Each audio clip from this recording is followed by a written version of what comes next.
I had a few of my friends ask me about what my desktop looks like when I told them what I'm doing, so I figured I'd make this short video so they can see what's going on. So for starters, you can see I don't have a lot of icons. I know a lot of people like to have icons galore in their desktops. I'm one of them that likes to have a nice, clean desktop. The only thing I really have running on is Conky, so I can get all my system information stats from it. As you can see, the system I'm running, the CPUs, the temperatures, and how much they're being utilized, the graphic card, its utilization, watt draw, and everything like that. And my CPU process, what processor using this most CPU? I have the top five listed.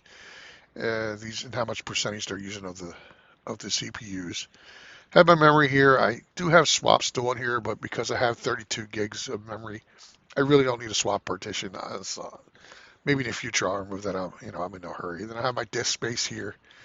Um, as you can see, I have my boot, so I always know as soon as my boot's going to fill up way too much, but it never should. With what is that, 300 megabytes? That should be more than enough for loading multiple boot sessions and never having to worry about it overloading.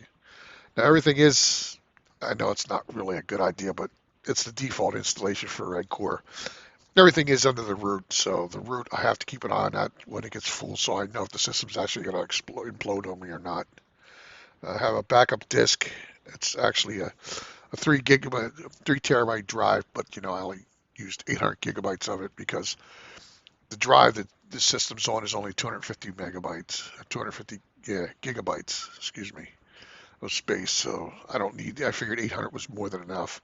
I do have an external RAID drive, four drives running in RAID 5 with one spare. Um, I back up the backups to that thing every so often so that, just in case something happened internally, I still have an external copy of all my information and everything. And here I show the Ethernet. These are my my internal and external IP addresses. I find this very useful at times because when people ask me, hey, what's your external IP address? I can give it to them. I look here and I can give it to them. I say, oh, hold on, I gotta open up what's my IP or whatever those other websites are out there to get the IP address. So I don't really have to worry about doing it. And then I look at my upload and download graph here so I can see if I'm doing a lot of downloads or if I continuous download something. It shows me total how much I uploaded and total how much I downloaded here is at the bottom since this program started. Okay, it's not throughout forever. It's just how long since the program's been started. Okay, like I said, I'm running Docker down here, Latte Docker.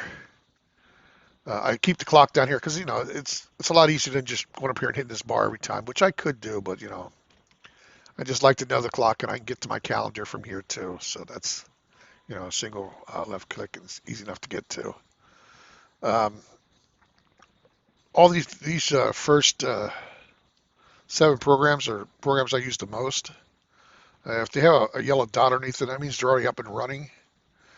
So they're boom, it's right there. I can look at it. It shows it as a solid line underneath it. It's up and running. So just quick visual, I can see what's going on. This command prompt isn't running, so I can pull him up, and it'll come up, and there he is.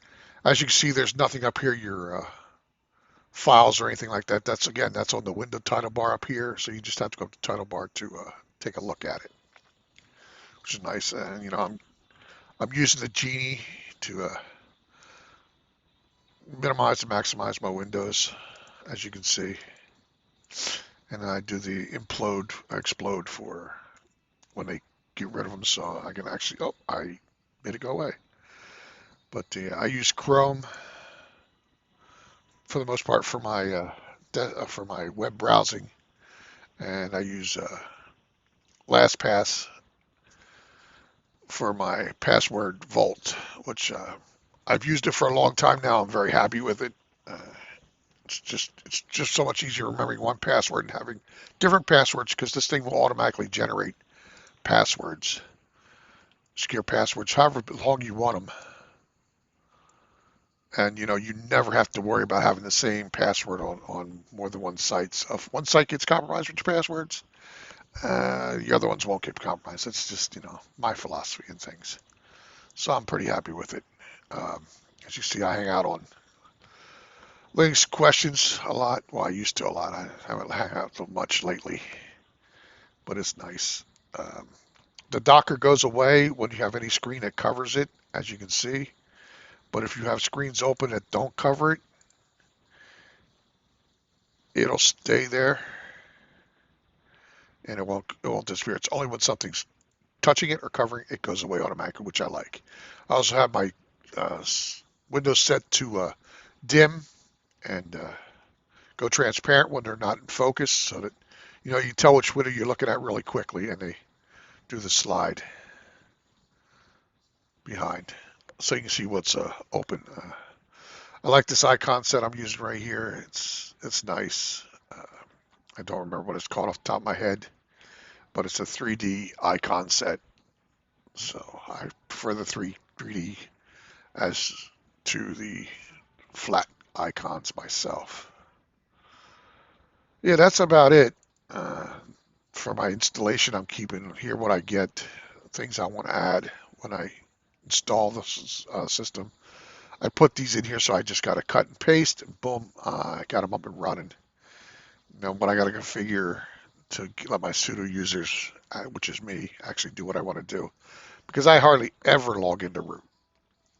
It's very, very seldom. I mean, I'll do it at the beginning, but once I have sudo up and running, it's always sudo after that. I don't need to run this root anymore. So that's it. Uh, I don't know if there's anything else more that you want to know or anything. Just let me know. Again, this is I'm running RedCore Linux, the 2101 beta at this present time. Thanks for watching.